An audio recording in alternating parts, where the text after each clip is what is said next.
Dizem que Simão Bacamarte era o médico mais importante do Brasil, de Portugal e da Espanha. O rei português queria que ele ficasse na corte, mas Simão respondeu: Itaguaí é meu lugar e estudar a ciência é minha missão, né? Quando completou 40 anos, Simão se casou com Dona Evarista, uma viúva de 25 anos, feia e nem um pouco simpática. Como ela era feia, ele não ia perder seu tempo olhando para ela, e assim ia poder estudar cada vez mais. Um dia Simão disse para seu amigo Crispim Soares, o boticário da cidade: Um médico deve cuidar da saúde da alma dos doentes, um verdadeiro médico deve cuidar dos loucos. Em Itaguaí não tinha quem cuidar dos doentes mentais, então Simão resolveu construir um hospital somente para cuidar deles. O hospital era conhecido como Casa Verde por causa da cor das suas janelas. O padre estava preocupado com Simão, que somente estudava sem parar. Um dia o padre disse para Evarista: Acho que a senhora deveria levar seu marido para passear no Rio de Janeiro. Ele está estudando muito e vai acabar ficando louco. Evarista falou com Simão, mas ele disse para ela não se preocupar. A Casa Verde foi então inaugurada com uma festa que durou 7 dias. Logo os doentes começaram a chegar e eram tão bem tratados por Simão que ele parecia um pai para os doentes. Havia um rapaz que sempre recitava discursos com as palavras difíceis, com frases em grego e latim citadas por pensadores antigos. Ele estava enterrado na Casa Verde e o padre não acreditava. Mas eu sempre vi esse rapaz jogando petecas na rua. O alienista confirmou. Pode ser que ele goste de jogar petecas, mas agora faz discurso todos os dias. O padre falou: Acho que essa confusão de línguas é o reflexo da Torre de Babel. O alienista respondeu: Essa pode ser a explicação para o caso, mas eu procuro as causas humanas, científicas. Um dos internados era o filho de um mascate. Ele passava o dia falando para as paredes sobre a origem da família. Deus gerou o ovo, gerou a espada e a espada gerou Davi. Davi gerou a púrpura e a púrpura gerou o duque gerou o marquês e o marquês gerou o conde, que sou eu, né? Simão organizou a casa com a ajuda de 2 sobrinhos de Crispim e mais algumas pessoas para ajudarem na distribuição de comidas e roupas. Um dia, o médico disse para o vigário: A Casa Verde é como um pequeno mundo. Tem o governo de homens e o governo espiritual. O padre riu e disse: Pode deixar. Um dia eu denuncio o senhor para o Papa. Depois de 2 meses, Dona Evarista caiu em profunda melancolia. Um dia, durante o jantar, Simão perguntou o que ela tinha. Ela respondeu que estava se sentindo mais de viúva do que era antes de se casar com Simão.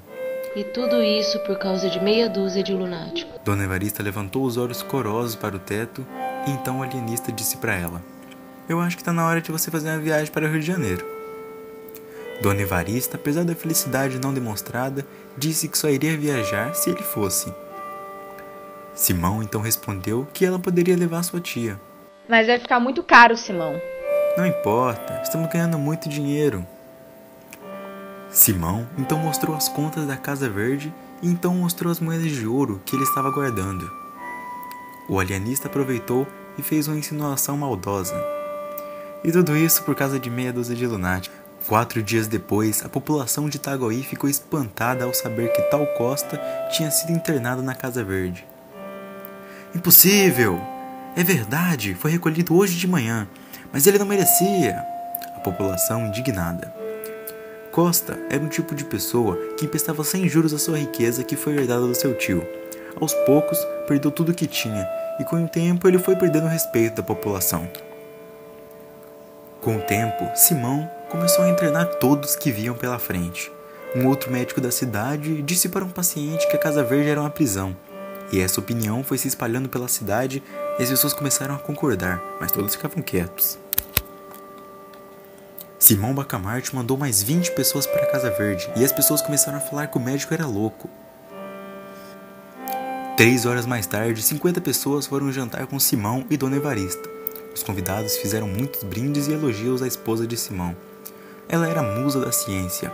De repente, o Martim Brito, que era um rapaz de 25 anos, disse que Dona Evarista era a maior criação de Deus. O alienista ficou com a cara vermelha, todos acharam que era ciúmes, mas o alienista sabia que sua esposa não era nem um pouco bonita. 3 dias depois, Martim Bito foi internado na Casa Verde.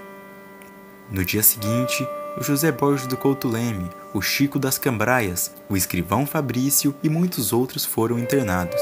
Ninguém sabia mais quem era realmente louco.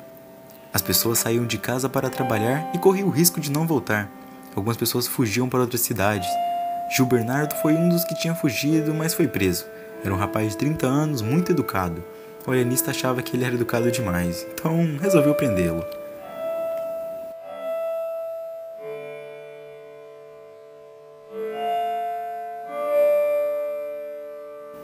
Devemos acabar com isso, diziam as pessoas, e continuaram. Isso não pode continuar. Abaixa a tirania. Essas frases foram ditas quase em silêncio, por medo de acabarem lá também. Mas em pouco tempo, a voz foi aumentando e as pessoas começaram a protestar nas ruas. Cerca de 30 pessoas, liberadas pelo barbeiro, foram até a Câmara dos Vereadores e apresentaram a ideia de fechar a Casa Verde. Os vereadores recusaram a proposta e disseram que a ciência não podia ser questionada. O presidente da Câmara disse: "Voltem ao trabalho."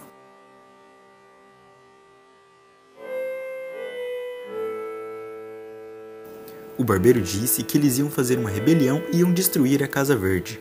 Também disse que o alienista só estava interessado no dinheiro que recebia das famílias dos loucos e da Câmara dos Vereadores.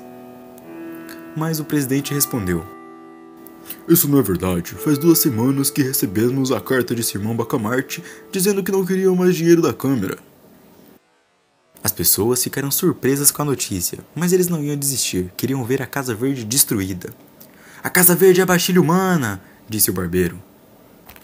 Os vereadores ficaram pensando que era preciso parar aquele movimento, mas um dos vereadores, Sebastião Freitas, acabou virando de lado e disse: "Eu não entendo nada de ciência, mas quem garante que o louco não é aquele médico?" O presidente da Câmara disse para Sebastião não repetir essas dúvidas na rua, para não aumentar a confusão. O número de revoltados ia crescendo. No início era 30, depois já eram 300, todos liderados pelo barbeiro, que era conhecido como Canjica. Então, a revolta ficou conhecida como Revolta dos Canjicas.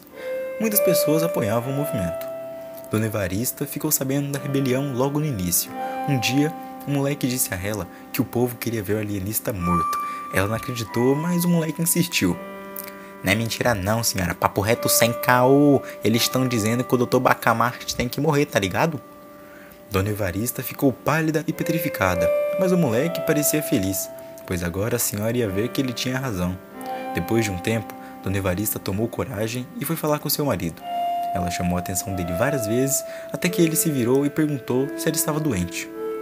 Você não está ouvindo a gritaria na rua? O alienista prestou atenção e ouviu os gritos. Levantou da cadeira, foi colocar um livro na estante e disse para Dona Evarista ir para a parte interna da casa. Simão achou que ele estava exagerando. Na rua, os canjicas gritavam: "Abaixo a Casa Verde! Abaixo da Casa Verde!" O alienista foi para a varanda e encontrou a multidão que gritava: "Morra! Morra!" Simão fez um sinal de silêncio e queria falar. Então disse: "Antes de falar, preciso saber o que vocês querem." "Queremos que a Casa Verde seja demolida! Queremos que os presos sejam libertados!" O alienista disse que não entendia o que era aquilo. E os revoltados disseram: "Claro que você entende! Queremos liberdade!" O alienista sorriu discretamente e respondeu: "Meus senhores, a ciência é uma coisa muito séria e deve ser tratada com seriedade. Só Deus e os meus mestres podem me entender. Se vocês querem que eu administre a Casa Verde de outra maneira, nós podemos conversar. Mas, se vocês querem que eu mude meus métodos, podem esquecer." Os revoltados ficaram surpresos. Ninguém esperava ouvir um homem tão sereno. Eles gritavam que iam matar o alienista e ele ficava ali, falando calmamente com todos. Porém, ao ver que a revolta estava tomando uma proporção gigantesca, o alienista, com um certo medo, resolveu se pronunciar.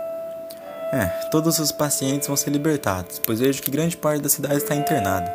Sendo assim, eu vou refazer meus métodos, internando apenas os que não estavam na Casa Verde, concluindo assim que quem é louco realmente são aqueles que são perfeitamente equilibrados. A mulher do boticário, por exemplo, só foi internada 40 dias após o resultado do exame definitivo. Seu marido, não conformado, começava então a ameaçar Simão.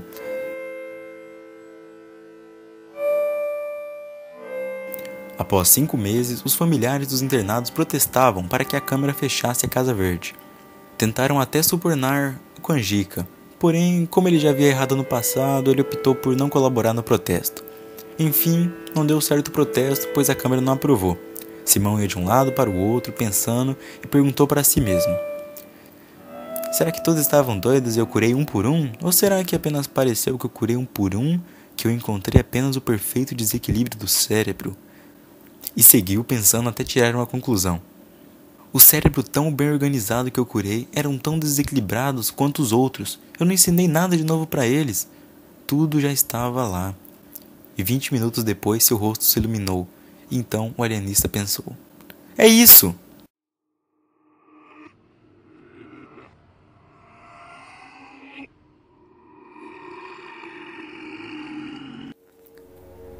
Simão tinha encontrado nele mesmo o cérebro perfeitamente equilibrado. Tinha equilíbrio mental, além de ser tolerante, esperto, paciente, verdadeiro e leal. Pela nossa teoria, ele tinha todas as qualidades de um mentecapto. Mas logo depois, duvidou das suas próprias ideias, por isso resolveu perguntar para os amigos: que defeito eu tenho? E todos responderam que ele não tinha um defeito. E ele perguntou de novo: nenhum defeito? E todos de novo: nenhum. Nenhum vício? Nada. Tudo perfeito? Tudo. Então o alienista gritou: isso não é possível! Eu nem mesmo me sinto tão superior. Eu estudo a minha vida e não concordo com vocês. Vocês estão sendo bondosos. Finalmente, o Padre Lopes explicou tudo com este conceito digno de um observador. Sabe a razão por que não vê as suas qualidades? Porque tem a que nós não temos: a modéstia. Era decisivo. Simão Bacamarte curvou a cabeça juntamente, alegre e triste. E ainda mais alegre do que triste. Ato contínuo, recolheu-se à Casa Verde. Em vão, a mulher e os amigos lhe disseram que ficasse, que estava perfeitamente são e equilibrado. Nem rogos, nem sugestões, nem lágrimas o tiveram um só instante. A questão é científica, dizia ele. Trata-se de uma doutrina nova, cujo primeiro exemplo sou eu. Reúno em mim mesmo a teoria e a prática. Simão, Simão, meu amor, dizia-lhe a esposa com o rosto lavado em lágrimas. Mas o ilustre médico, com os olhos acesos de convicção científica, trancou os ouvidos à saudade da mulher e ignorou. Fechada a porta da Casa Verde, entregou-se ao estudo e à cura de si mesmo. Dizem os cronistas que ele morreu dali a 17 meses, no mesmo estado em que entrou, sem ter podido alcançar nada. Alguns chegam ao ponto de conjecturar que nunca houve outro louco além dele em Itaguaí. Mas essa opinião, fundada em um boato que correu desde que o alienista expirou, não tem outra prova senão o boato. E boato duvidoso, pois é atribuído ao Padre Lopes, que com tanto fogo realçara as qualidades do grande homem. Seja como for, efetuou-se o enterro com muita pompa e rara solenidade.